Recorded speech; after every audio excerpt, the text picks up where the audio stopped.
Hello everybody, it's Sarah, and today it is finally time to talk about my favorite reads of 2022. But before we can do that, a few little things up front.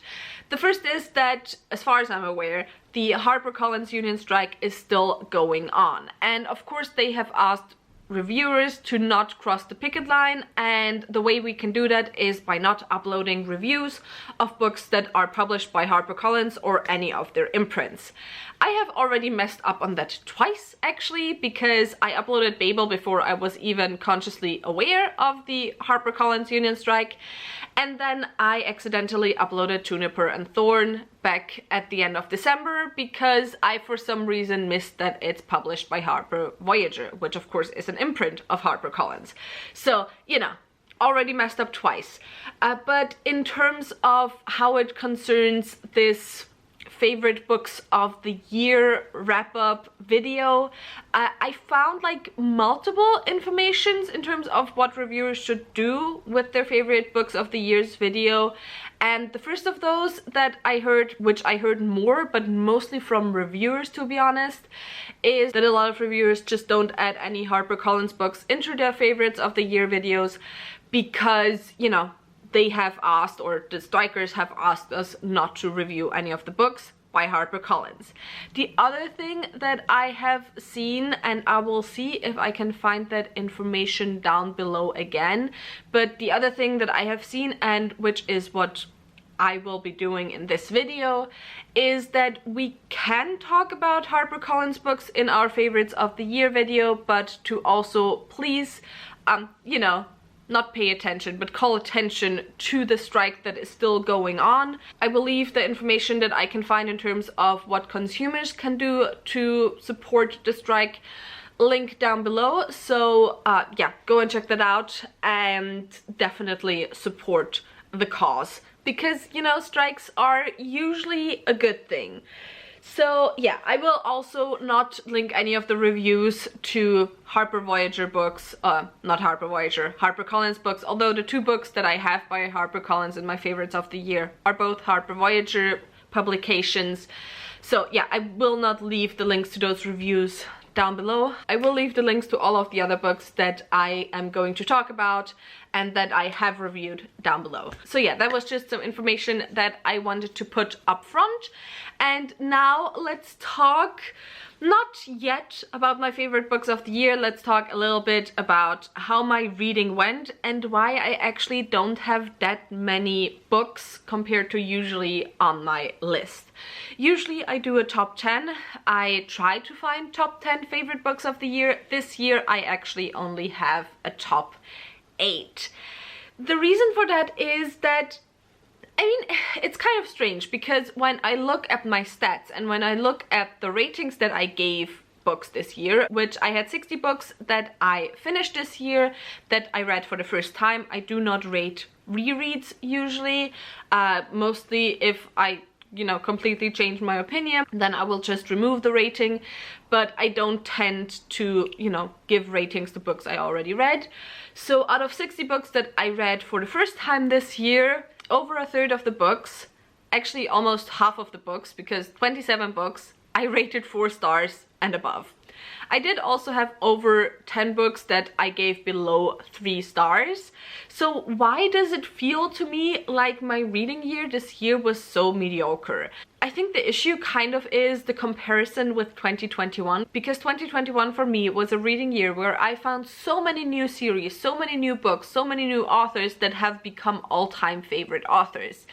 And that just didn't really happen to me this year.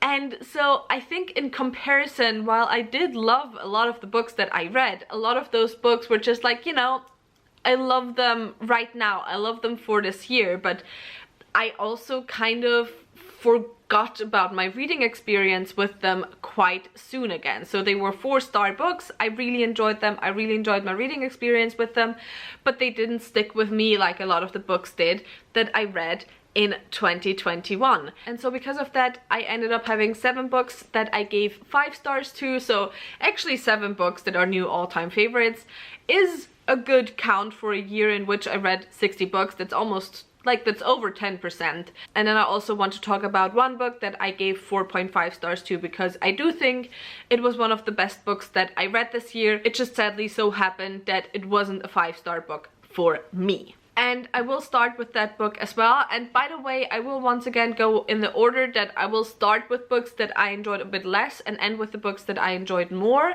However, I wouldn't say that this is a definitive ranking of the books in how much I enjoyed them, because depending on day, depending on mood, I might say I enjoyed one more than I enjoyed the other.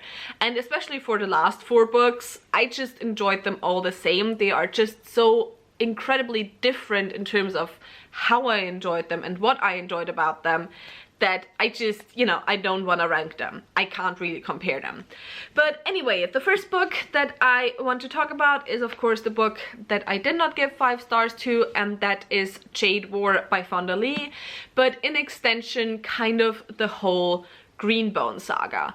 I did read Jade City last year, so I guess that one doesn't count for a favorite of the year, but I finished Jade War as well as Jade Legacy this year, and I really enjoyed both of the books. However, Jade War definitely was my favorite book in the trilogy. So the Greenbone Saga is a trilogy of urban high fantasy. It's set in this world that is kind of inspired by Shanghai as well as other Eastern Asian cities at the end of the 20th century.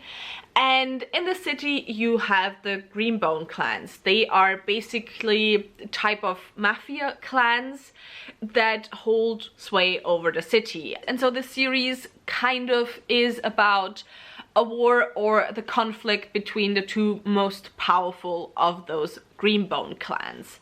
So as I said, I really enjoyed the series. I thought it was something incredibly different for fantasy, especially high fantasy, because, you know, in high fantasy we already have an issue that there's kind of a quote-unquote oversaturation of medieval Western European type settings, or Western European / Anglo-Saxon type settings. And so this one adds something new, not just in that it adds an Eastern Asian type setting, which we do tend to see more of in fantasy. Like when it's not a European setting, I think the most common setting is like Eastern Asian type settings, not just by authors with Eastern Asian heritage, also a lot of, you know, white authors, a lot of Orientalism that you can find there.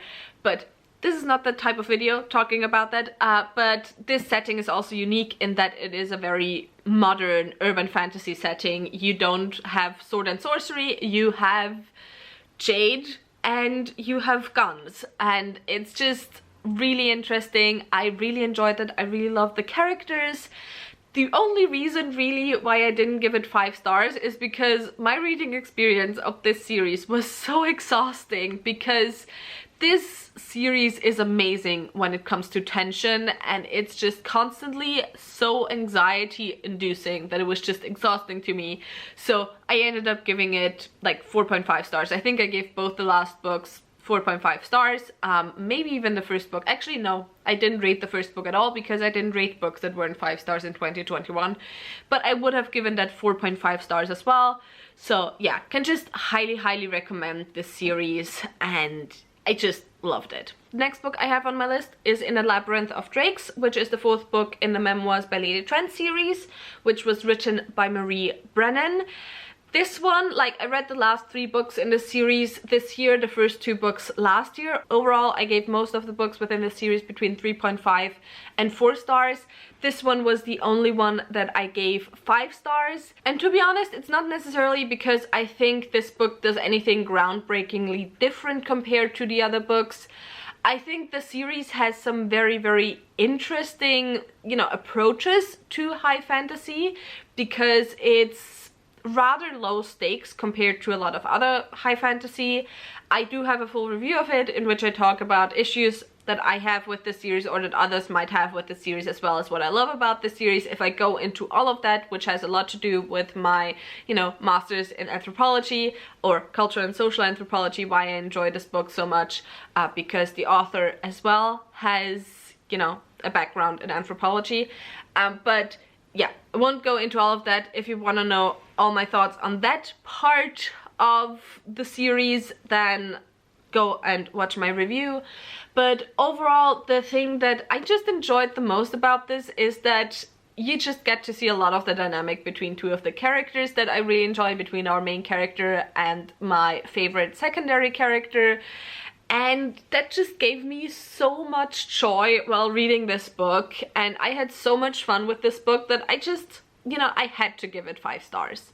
It's like sometimes 5 stars aren't groundbreakingly different, aren't something incredibly new. Sometimes there's just books that we enjoy a lot that just hit all our spots, and this was that type of book for me. Also, I should probably tell you what the Memoirs of Lady Trent is about. The Memoirs of Lady Trent follows our main character Isabella, who grows up in a Victorian-inspired society. As such, she is expected to be a fine lady of the upper class.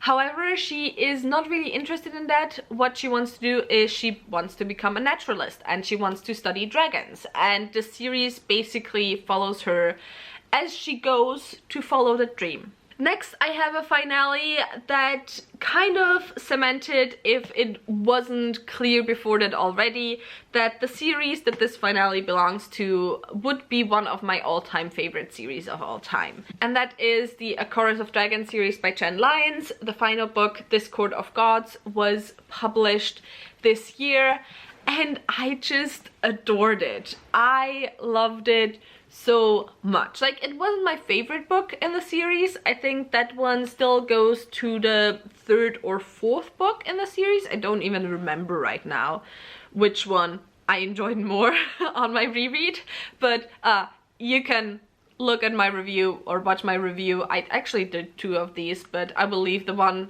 including the last book down below, so you can watch that and figure out which of the books I enjoyed the most. But it's kind of funny actually, because recently we talked about this series again just a little bit in the Discord to my book club. My book club is Of Queens vs. Valkyries. In there we read one adult high fantasy book written by a woman or genderqueer person per month. And in 2022 we also did a read-along for the entire A Chorus of Dragons series. Anyway, we were talking about it again, and we were kind of talking how it's kind of an interesting phenomenon with this series, because either you just don't get along with the writing style at all and you'll DNF the first book already probably, or you just jump on the hype train and you're all out for that series. And I definitely belong in that second group.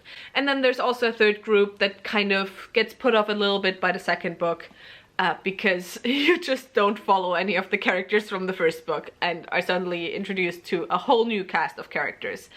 But anyway, what is this series about? This series is a gloriously queer adult high fantasy series. In the first book we follow Kieran, and when we meet Kieran we see him in a bit of a predicament. He has been imprisoned and his jailer is demanding of him that Kieran tells him his life story. And when he starts, the jailer is like, no, you didn't start at the right point, you started too late in your life, let me tell you your life story. And so the two take turns telling Kieran's life story until that story kind of meets up to the present where we find Kieran. It's like actually a really interesting, you know, narrative framing of the story.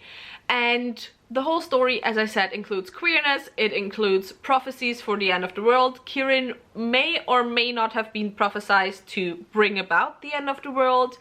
Kieran may or may not also be the lost heir to one of the noble houses of his empire. And there's just so many elements. There's reincarnation, there's body swapping. It's beautiful. I love it. So now about this final book. I loved all of the characters and I loved the finale, and I can't actually talk too much about why I love this finale so much, because I do think there will be people who maybe didn't enjoy it quite as much, or who might have thought that the stakes were a bit too low, although the stakes are pretty fucking high. But there's just elements in this book that I loved because they just made this finale a joy to read. Because yeah, I can't say anything more, because like anything more that I would say would spoil the finale and would spoil what happens at the finale. So just to wrap it up, I absolutely loved it. I adored it. it's so good. I just realized I have 9 books on my list, not 8. So either I added a book that wasn't a 5-star or that I didn't originally rate 5 stars, or my spreadsheet counted something wrong. But anyway, the next book is a book that obviously had to be on my list because this year we finally got a publication by Madeline Miller again, and that was just a short story, but it was so worth it. And that book is Galatea by Madeline Miller, which is, as the name would kind of suggest, a retelling of Pygmalion, but from the point of view of Galatea, who is the sculpture that Pygmalion makes.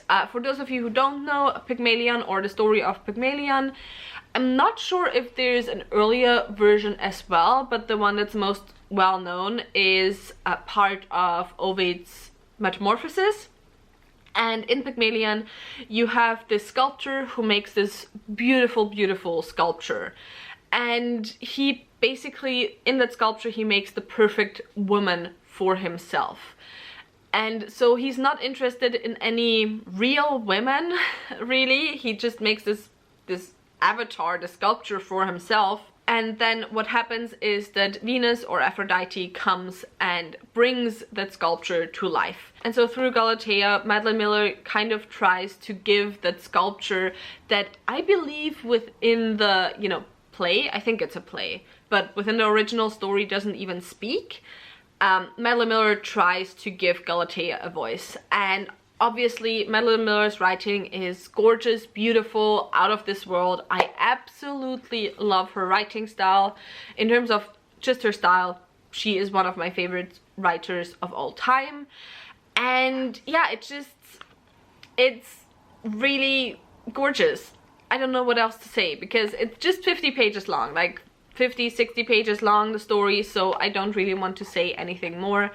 Just pick up the book and find out for yourself why Madeline Miller is such a gorgeous writer. Also, I think this probably is a good place to start if you've been interested in Circe or The Song of Achilles, but you don't know if Madeline Miller's writing would be for you. Pick up the short story and read it. So I just had to take a break because I got the results from the test that I did to see if I still have COVID or not, and I still do somehow. I hate it. I hate my life. Actually, my smell came back though, so that's good, I guess. But anyway, so continuing on with my favorite books of the year, so that we have some positivity in here. The next book I have is the one book that's like absolutely no fantasy and not speculative fiction adjacent that I have on my list, and that is Homegoing by Gyasi. This is a family chronicle, kind of. It's about 2 sisters who grew up or lived in Ghana during slavery, and one of them married a slaver, the other one was enslaved. And so this book has kind of 1 chapter per character, and you follow both of their families throughout the centuries until kind of, you know, the paths of the 2 families kind of come together again towards the end. And I just really love this book. I thought it was heart-wrenching. I thought it was so well written. I cared so much about all the characters and about all the families, even though you only get like 1 chapter of like, I think 20 to 30 pages per character.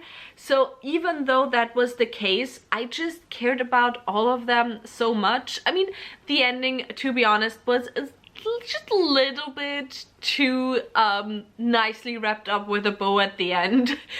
So, you know, it really just was very nostalgic and very, you know, kitsch, I would say, maybe, although kitsch isn't the right word, but nostalgic is also not the right word. It was like very emotional, but very... My brain is stupid right now. I can't think of the word. But it was almost too perfect. But I still really enjoyed it. Gave it 5 stars. Absolutely adored it. If you're into literary fiction, if you're into family sagas, then definitely go and check out this book, and I can't wait to check out more by Yasi. So now we're at the last 4 books. So as I said, all of these books I just enjoyed the same amount. I just enjoyed very different things about all of them. So that is why I just, you know, it just come together in a pot. I enjoy all of them. I love all of them. They're all amazing. So yeah, let's start with the first one, which was Juniper and Thorn by Ava Reid. I adored this book. I love this book. I love the writing style of this book. Once again, I'm forgetting to talk about what this book actually is about. This book is kind of like a dark gothic modern fairy tale. We follow Marlinchen, who grew up with her 2 sisters and her father in Oblia. And Oblia is kind of this city where her father used to live for ages upon ages upon ages, but now it's become more and more modern, and her father absolutely hates that. Her father is in general a very hateful man who has had a curse put on him by a witch, and so he's very hateful, he doesn't trust anyone, and he basically locks Marlinchen and her 2 sisters up in their house. However, one day Marlinchen joins her 2 sisters as they go out, as they sneak out, and they go to visit a ballet. And there Marlinchen kind of becomes obsessed with the main dancer of the ballet, and yeah, things kind of start developing from there. What did I love about this book? First of all, Ava Reid's writing style improved so much, like by bounds and bounds, from her first book, from her debut, which was The Wolf and the Woodsman. But aside from that, this is just such an incredible look at abuse, at trauma, at family trauma, at the dynamics that can, you know, be between victims and perpetrators, and how victims can be perpetrators, how perpetrators can be victims. And it's just like, it's a gorgeous book. It's a beautiful book. I loved it so much. However, one thing I would suggest before you pick up this book is that you look up a list of the content warnings, because there's a lot of those in here, especially surrounding family trauma, family abuse, as well as sexual abuse. And this is also, it's kind of funny, and I hate to say it, but this is one of those books where, you know, you sometimes read reviews and a lot of times you go, okay, fair, this book just wasn't for you, right? And then sometimes you go, huh, did we read the same book? Like, the book just, you know, I seem to have read a completely different book from you. And then sometimes with very few books, and this book is one of those, you read some reviews and you just go, you just did not understand the book and you didn't approach the book in the right way. Because, and it has to be said, not every book can be approached in the same way. Some stories just have different goals than other stories. If you read your standard fantasy standalone, you will probably assume to get some very different things from those standalones compared to this book. And I think it's where a lot of the criticisms came from this book. Like, a lot of the people said that, I don't know, the plot was predictable, or that Marlinchen was a not like other girls girl because she complained a lot about being ugly, or whatever. But all those things are explained within the story or within the medium that the story is told in, which is a modern fairy tale, which modern fairy tales just tend to be a lot more predictable, and they tend to be a lot more, you know, simply woven than a lot of other fantasy stories, because it's not so much about surprising the reader, it's more about subverting tropes, and it's about playing with archetypes. And that is what this book does. It plays with metaphors, with symbolism, with archetypes, and it does all of that to kind of, you know, weave the story of family trauma and of overcoming that family trauma. And so yeah, I absolutely love this book. I think it's gorgeous, beautifully written, just can highly recommend. Not to everyone, but generally speaking, can highly recommend. So next, a book that probably will come to no surprise to anyone. I have Fable by R.F. Kuang. This book will probably be on many a favorite books of 2022 list. This is Fable. The full title is Fable, or the Necessity of Violence, an Arcane History of the Oxford Translators' Revolution. And this book is the story of Robin, who is a boy from Canton, who, after his whole family died, was taken in by an Oxford professor and brought to England. Once Robin is old enough, he has now learned to speak English perfectly and fluently. He has also learned to speak Latin and Greek. He has learned to speak Mandarin more than his mother tongue, which is Cantonese. And he is sent to Fable, which is the Translators' Institute at Oxford. In this world also, and that is what the people at the Translators' Institute do in this world, there is, or in this alternate version of our history, there's a very specific magic, and that magic includes translation. Basically, you have bars of silver, and on one side of the silver bar you put the word. On the other side you put a translation of said word, and through the kind of, you know, the stuff that gets lost in translation, the stuff that's kind of implied when you say a word in one language but that won't necessarily translate to another language, through that you can make magic happen. You can make coaches safer, you can make stones stronger, and so on. You can make lights burn. And basically you have that silver and the silver revolution instead of the industrial revolution that happened in our history. And so Robin is now at the Translators' Institute, and there he has to kind of find his place as someone who is not white. And this book talks about sexism, it talks about racism, it talks about colonialism, it talks about how all of those things intersect in academia, and it's just so well written. I mean, this book, not gonna lie, it has a lot of exposition. If you don't like a lot of exposition, this book maybe isn't gonna be the best book for you, because there's a lot of talk about translation and theory of translation, which I absolutely loved. I think maybe some of that also comes from being someone who mostly reads books that, you know, aren't written in my native language. They aren't written in my first language, the language that I grew up speaking. And so even when I talk to you now, obviously, like, internally I am translating everything. I mean, to be honest, English has become so natural to me by now that I don't consciously have to translate anything. But you know, it's not my native language, and every now and again there are words that I have to translate when I talk to you in my videos. And so I think because of that, that was part of the reason why this book was very close to me. The second reason was that I obviously study cultural and social anthropology. I mentioned that earlier already, and you know, studying colonialism, studying the effects of colonialism is part of what I study. And while it's not necessarily academia that interests me the most in that regard, the thing that obviously interests me the most, as I've talked about a lot already, is museums. Museums, to a certain degree, also are part of academia. Not even to a certain degree, like, museums are part of academia. They are part of the scientific community, of the academic community.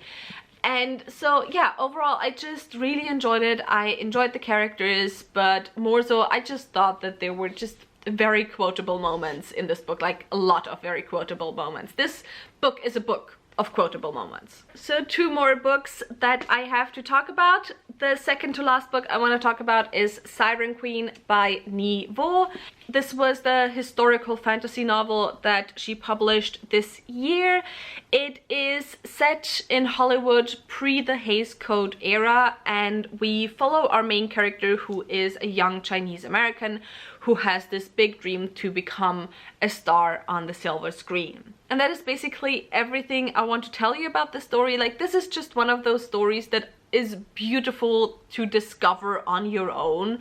Jade War, first of all, I said earlier, Madeline Miller is one of my favorite writers in terms of, you know, style and in terms of how she writes. Jade War is one of the others. Jade War's writing style is just gorgeous, beautiful, unspeakable, undescribable. It's just, it's amazing.